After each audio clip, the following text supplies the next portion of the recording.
Revelation 3369. From the 16th of December 1944. Striving of the adversary of God to alienate men from him.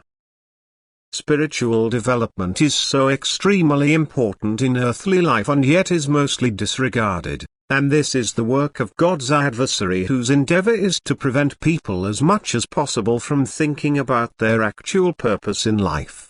Only active reflection leads people to the goal. It brings them to recognize their task in a short time. But as soon as the demands of the world approach him in such a way that they fully occupy his thinking, God's adversary has achieved his goal of dissuading him from every spiritual thought, and now the human being will not do the least for his soul because he is not aware of its need. For in order to work on his soul he has to know that it is in a defective state, he has to imagine the cause of it, he also has to know about the consequences and recognize the former in a wrong earthly change. Only then will he strive to change himself and thus tackle the work on his soul. But God's adversary tries to prevent all this by placing earthly life in the foreground and using every opportunity to entice the human being with what belongs to the world. And the human being all too willingly accepts worldly temptations. He allows himself to be lured and follows him by striving for the pleasures and goods of the world, by allowing himself to be completely captivated by the world.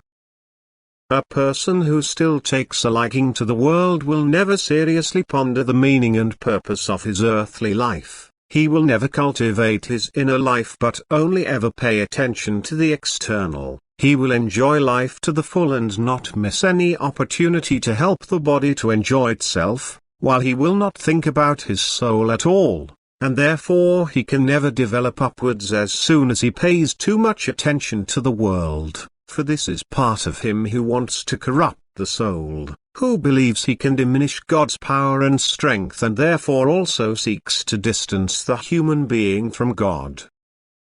And humanity willingly follows him. It does not resist, it does not refuse, but does everything the adversary of God demands, and he believes himself to be overstrong in his power.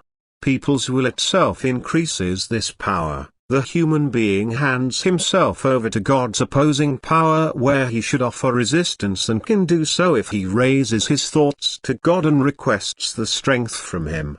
For often enough it is held up to him what he should do and what he should refrain from doing. Often enough his own task in life is presented to him and he is encouraged to think about it.